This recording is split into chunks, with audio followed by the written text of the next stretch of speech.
বাবা তখন বলছে, তোর ভাপা পিঠা তো দারুণ বানিয়েছিস। তোর সন্তান হলে এই পিঠাগুলো তাদের খাওয়াবি। দিদি বলল, তার জন্য অবশ্যই ভালো করে কাজ করতে হবে। পারবে তো তোমার নিজের মেয়ের দায়িত্ব নিতে?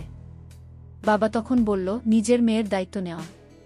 এটা যে কত সৌভাগ্য, এটা যে আমার কত পুনর্জন্মের ফল, সেটা তুই কি করে যাবি? এসব কথা শুনে আমার যে নিজের পায়ের তলা থেকে মাটি সরে যেতে থাকল। আমি নিজের কানকেও বিশ্বাস করতে পারছি না। বন্ধুরা, আজকে তোমাদের বলব আমার নিজের চোখে দেখা বাবা ও দিদির গল্প। বুঝতেই পারছো আজকের গল্পটি খুব স্পেশাল হতে চলেছে। তাই আসল মজা পেতে চাইলে সম্পূর্ণ ভিডিও ধৈর্য সহকারে দেখো। আমার নাম পঙ্কজ। আমার বয়স 23 বছর। আমি কলেজে পড়ছি ইঞ্জিনিয়ারিং নিয়ে। আমি বরাবরই পড়াশোনায় খুব ভালো, যার জন্য আমি সব সময় পড়াশোনা নিয়ে পড়ে থাকি। প্রেম ভালোবাসা আমার জীবনে কোনো নেশা নয়।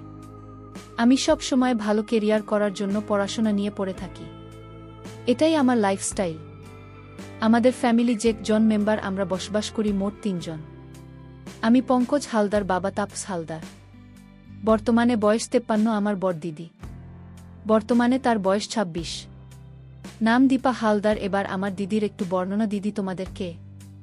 আমার দিদির দেখতে ভালো, মোটামুটি দিদি সাইজগুলো 34 এবং লম্বায় 5 ফুট 5 ইঞ্চি। গায়ের রং খুব ফর্সা না, খুব কালো নয়, মোটামুটি দেখতে ভালো। কিন্তু একটা আকর্ষণ হলো, খুব মায়াবী মনে হবে। মেয়েটা খুব দুঃখী এবং যে কোনো ছেলে চাইবে একটু আদর করে মেয়েটাকে সুখী করি। সত্যি আমার দিদি খুব দুঃখী, কারণ আমার মা এই বছরে মারা গেছে হার্ট অ্যাটাকে। আমাদের বাড়ির সকল কাজকর্ম মানে আমার মায়ের জায়গাটা আমার দিদি নিয়েছে। সংসারের সব দায়িত্ব আমার দিদির কাছে। আমাদের আর্থিক অবস্থা মোটামুটি ভালো, খারাপ বলা যাবে না। আমাদের একটা কাঠের দোকান আছে। আমাদের কাঠের দোকানে বর্তমানে 5 জন কর্মচারী রয়েছে। মা মারা যাওয়ার পর থেকে দিদির সকল দায়দায়িত্ব পালন করছে সংসারের। দিদির সকালে উঠে রান্না বান্না করে দেয়, বাবাকে সকালে চলে যায় দোকানে, আমি খেয়ে দিয়ে কলেজে চলে যাই। এটা হচ্ছে আমাদের রুটিন প্রতিদিনের। মা মারা যাওয়ার পর এভাবে আমাদের 1 বছর সংসার চল। কিন্তু 1 বছর পর থেকে বাবার মাথা একেবারে খারাপ হতে শুরু করল। বাবা হঠাৎ হঠাৎ মেজাজ খারাপ করে বাজে বাজে কথা বলে, রেগে রেগে কথা বলে। মানে আমরা যে ছেলে মেয়ে, সে ভালোবাসাটা বাবার কাছ থেকে উঠে গেছে। দিদিও খুব দুঃখ করে আমার কাছে মাঝে মাঝে। এভাবে কিছুদিন যাওয়ার পর একদিন কলেজ থেকে এসে দেখি বাবা আর দিদি খুব জোরে জোরে কথা বলছে ঘরের ভিতরে। বাবা বলছে, তুমি তোমার সব দায়িত্ব পালন করছিস, তাহলে কেন আমার কষ্ট দূর করতে পারবি না? দিদি কাঁদতে কাঁদতে বলছে, আমি পারবো না, তুমি আমায় মারধর যাই করো, আমি পারবো না এই কাজ করতে। বাবা রেগে গিয়ে বলে, উঠে পারবি না কেন? পারবি না বাবার জন্য একটু কষ্ট করতে বলে বাবা দিদির গালে একটা চড় কষিয়ে দিল। দিদি ফুপিয়ে ফুপিয়ে কান্না শুরু করে দিল। আমি এই দেখে আর থাকতে না পেরে বাবাকে বললাম, বাবা তুমি জানোয়ার হয়ে গেছো, কেউ একটা এরকম বড় মেয়ের গায়ে হাত দেওয়া? দিদি এখন কাজ করতে পারবে না, পরে করে দেবে বলে আমি বাবাকে মারতে যাব। দিদি আমাকে জড়িয়ে ধরে বলল, ঝগড়াঝাটি করিস না ভাই, চুপ করো, সব ঠিক হয়ে যাবে বলে দিদি আমাকে জড়িয়ে ধরে ফুপিয়ে ফুপিয়ে কাঁদতে লাগল। বাবা ও রাগ করে দোকানে চলে গেল। আমি বললাম, দিদি বাবা এমন কি কাজ করতে দিয়েছে যে তুই করতে পারিসনি? দিদি বলল, তুমি এসব বুঝবে না, পরে ঠিক হয়ে যাবে সব। তারপর আমি আমার ঘরে গিয়ে শুয়ে পড়লাম আর ভাবতে থাকলাম বাবা কেমন জেন হয়ে যাচ্ছে। বাবা রাতে বাড়ি ফিরে কারো সাথে কোনো কথা না বলে নিজের ঘরে গিয়ে শুয়ে পড়ল। তারপর সকালে বাবা কিছু না খেয়ে আবার দোকানে চলে গেল। আমি যখন খেতে গেলাম, টেবিলের পাশে দিদি বসে বসে কাঁদছে আর বলছে, বাবা খুব রাগ করেছে, বাবা কেন আমাদের সাথে কথা বলছে না বলে দিদি আমাকে জড়িয়ে ধরে হাউমাউ করে কাঁদছে। আমি বললাম, সব ঠিক হয়ে যাবে, চিন্তা করিস না দিদি, আমি সন্ধে বেলায় বাবার সাথে কথা বলবো বলে আমি কলেজে চলে গেলাম। বিকালে বাড়ি এসে দেখলাম বাবা বাড়িতে আসেনি। দিদি আর আমি বসে বসে গল্প করছি। দিদি বলেছে, জানিস ভাই, মা মারা যাওয়ার পর থেকে বাবা অনেকটা বদলে গেছে। আমি বললাম, আরে দিদি, বাবা অনেকটা বদলে গেছে। দিদি বলল, সব ঠিক হয়ে যাবে আর কিছুদিনের মধ্যে। তারপর এভাবে 1 সপ্তাহ কেটে যাওয়ার পর দেখলাম বাবা একটু স্বাভাবিক হয়ে গেছে। আমারও মনে মনে খুব আনন্দ হচ্ছে যে বাবা সত্যি ভালো হয়ে গেছে। এভাবে কিছুদিন যাওয়ার পর বাবা আর দিদিকে খুব খুশি খুশি লাগে।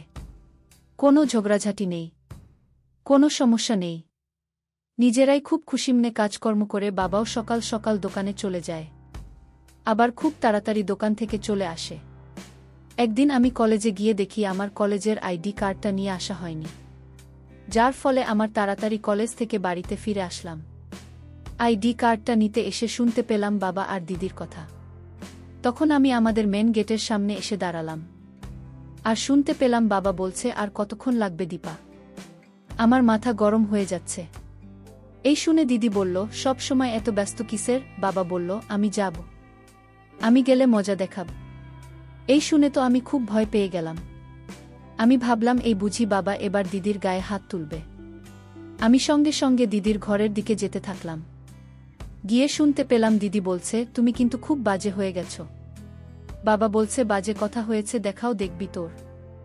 দিদি তখন বলছে, ও বাবা তুমি আমাকে ছাড়ো। আমি দরজার কাছে গিয়ে দেখলাম দিদির ঘরের ভিতর দরজা বন্ধ, আর দিদির ঘরের ভিতর থেকে শোনা যাচ্ছে, দিদি বলছো আসতে। আমাকে কি তুমি মেরে ফেলে দেবে? এই কথা শুনে আমি খুব ভয় পেয়ে গেলাম। বাবা তখন বলল, তোকে কি করি আমি দেখি শুধু। আমি তখন ভাবলাম বাবা মনে হয় খুব রেগে গেছে দিদির উপরে, সেই জন্য আজকে দিদিকে খুব মারবে। এই ভেবে আমি দরজার কাছে যেতেই দিদি বলল, আরও খাবো। আমি এই কথাটা শুনেই মতো দাঁড়িয়ে গেলাম দরজাতে, আর হাত দিলাম না, এবং ভালো করে শুনতে থাকলাম এই বিতর্কে ঘটনাটা ঘটছে। বাবা তখন বলছে, তোর ভাপা পিঠা তো দারুণ বানিয়েছিস, তোর সন্তান হলে এই পিঠাগুলো তাদের খাবি। দিদি বলল, তার জন্য অবশ্যই ভালো করে কাজ করতে হবে। পারবে তো তোমার নিজের মেয়ের দায়িত্ব নিতে? বাবা তখন বলল, নিজের মেয়ের দায়িত্ব নেওয়া, এটা যে কত সৌভাগ্য, এটা যে আমার কত পুনর্জন্মের ফল, সেটা তুই কি করে যাবি? এসব কথা শুনে আমার যে নিজের পায়ের তলা থেকে মাটি সরে যেতে থাকল। আমি নিজের কানকেও বিশ্বাস করতে পারছি না। তারপর কিছুক্ষণ পর মনটা অন্যরকম হয়ে গেল। ভাবলাম ভিতরে কি হচ্ছে ওটা ভালোভাবে দেখলে ভালো হতো। সঙ্গে সঙ্গে আমি জানালা খুঁজতে থাকলাম। দেখলাম সব জানালা বন্ধ। ঘরের পিছন দিকে যেতে দেখলাম কেরালা খোলা আর পর্দা টাঙানো। তো আমি জানালার কাছে গিয়ে আস্তে আস্তে পর্দাটা একটু সরাতে আমি তো পুরো অবাক, এটা কি হচ্ছে? দিদি মাঝে মাঝে বলে উঠছে, আস্তে আস্তে খাও, তাড়াহুড়ো করে খাওয়া ভালো না। তারপর দিদি বলল, বাবা আমি আর দিতে পারবো না। বাবা বলল, সবে তো খাওয়া শুরু করলাম। এই দৃশ্য দেখার পরে আমার নিজের অবস্থা খুব খারাপ হয়ে গেল। আমি কোনো দিন এসব বিষয় চিন্তা করতাম না, কোনো দিন নিজের কাজও করিনি, সবসময় পড়াশোনা নিয়ে ব্যস্ত থাকতাম। আমার মনের ভেতর থেকে কিছু একটা বের হবে, বুঝতে পারছি না কি বের হবে। আর আমার মুখ থেকে অটোমেটিকলি শব্দ হতে থাকল। আমার চোখ তখন বন্ধ। আমার যখন বের হচ্ছে কি যে আরাম লাগছে সেটা তোমাদের বলে বোঝাতে পারবো না। তারপর নিজেকে হালকা লাগছে। চোখ খুলে দেখি দিদি আমার দিকে চেয়ে আছে। চোখে চোখে পড়তেই আমি মাথা নিচু করে নিলাম, আর ভাবতে থাকলাম, আইডি দিদি কিভাবে?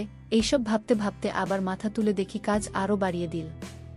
আমি আবারও চোখে চোখ পড়তেই আমি মাথাটা নিচু করে নিজের ঘরে চলে এলাম, এবং কিছুক্ষণ পর আমি বাইরে থেকে ঘরে ঢোকার ভান করে জোরে জোরে কথা বলতে বলতে ঘরে ঢুকলাম, আর দেখতে থাকলাম দিদি। এই দিদি কোথায় তুই? কিছুক্ষণ পর দিদি বলল, এই তো আমি, বলে মুচকি হাসি দিয়ে চলে গেল বাচ্চা ঘরে। বাবা এসে আমাকে বলল, কি রে তুই কলেজে না গিয়ে এই সময় বাড়িতে? আমিও বাবাকে বললাম, তুমি এই সময়ে দোকানে না গিয়ে বাড়িতেই? কথা শুনে বাবা ঘাবড়ে গেল। বাবা বলল, কাট অর্ডার দেওয়ার জন্য কিছু টাকা কম পড়তেই বাড়িতে নিতে এসেছি, বলে বাবা ঘর থেকে বের হয়ে গেল। তারপর আমি আমার ঘর থেকে দরকারি কাগজপত্র নিয়ে আবার চলে গেলাম কলেজে গিয়ে শুধু চিন্তা হতে থাকল, বাবা আর দিদি এটা কি করছিল? এটা কি সম্ভব? আমি তো নিজের চোখে দেখলাম। তারপর আর কলেজে না গিয়ে সারাদিন একটা গাছের তলায় বসে চিন্তা করতে থাকলাম। বিকালে বাড়িতে এলাম। দিদির সাথে কোনো কথা না বলে আমি আমার ঘরে চলে গেলাম। তারপর শুয়ে শুয়ে চিন্তা করতে করতে ঘুমিয়ে পড়লাম। ঘুম থেকে উঠে দেখি রাত 9টা বাজে। দিদি আমাকে ডাকতে এলো এবং বলল, ভাই ভাত খাবি না? চলে আয়, তোর জন্য আমি ভাত বেড়ে রেখেছি। তারপর আমি কোনো কথা না বলে টেবিলে বসে মাথা নিচু করে ভাত খেয়ে নিলাম। বাবা বলল, তোর কি হয়েছে রে, কথা বলছিস না? আমি বললাম, রাস্তায় দেখলাম বাবা আর মেয়ে খুব ঝগড়া করছে। এটা দেখে খুব খারাপ লাগল আমার, যে বাবা আর মেয়ে কিভাবে ঝগড়া করতে পারল। দিদি আমার দিকে চেয়ে মাথা নিচু করে নিল। তারপর আমি কথা না বাড়িয়ে ভাত খেয়ে ঘরে চলে এলাম। তারপর শুয়ে পড়লাম। কিছুতেই ঘুম আসছে না। এমনিতেই দুপুর বেলা ঘুমিয়েছি, আর অনেকক্ষণ ধরে জীবনের প্রথম কাজ করা, তাই চুপ করে শুয়ে আছি। আর ভাবছি বাবা দিদি এটা কি করছিল, ওদের কি একবারও খারাপ লাগল না এটা করতে? আরও উল্টিয়ে ওরা মজা করে কথাগুলো বলছিল এবং খাওয়া দাওয়ায় মজা নিচ্ছিল। এসব ভাবতে ভাবতে রাত 11টা বেজে গেল, তবুও কিছুতেই ঘুম আসছিল না। হঠাৎ দেখলাম দরজায় ঠক ঠক করে আওয়াজ হচ্ছে। আমি উঠে দরজা খুলতেই দেখতে পেলাম দিদি এসেছে। আমি বললাম, এত রাতে কি করতে এসেছিস? দিদি বলল, ভাইয়ের ঘরে কি দিদি আসতে পারে না? আমি বললাম, এখন তো ভাইয়ের ঘরে আসার কথা না, এখন তো বাবার ঘরে যাওয়ার কথা তোর। দিদি তখন বলল, তার জন্য তোর কাছে এসেছি। আমি বললাম, আমি তোর সাথে কোনো কথা বলতে চাই না। দিদি বলল, কেন, তুই আমার সাথে কথা বলতে চাচ্ছি না? আমি বললাম, তুই যে বাবার সাথে এই কাজটা করলি, তোর নিজের লজ্জা লাগল না? দিদি তখন বলল যে একবার খাবে হোক, মেয়ে কোনোদিন আর ভুলতে পারবে না সে কথা। তুই যদি চাস তো তোকেও আমি খাওয়াতে চাই। আমি বললাম, ঠিক আছে, ভেবে দেখ তুই কত মধু খাওয়াতে পারিস আমাকে। তারপর দিদির ঘর থেকে বেরিয়ে গেল। তারপর দিন আমি কলেজে গেলাম। কলেজে গিয়ে কিছুতেই মন বসাতে পারছিলাম না। ভাবছিলাম আজও হয়তো দিদি আর বাবার যুদ্ধ হবে, তাই কোনো কিছু না ভেবে আমি আবার মজা নিতে চলে এলাম বাড়িতে।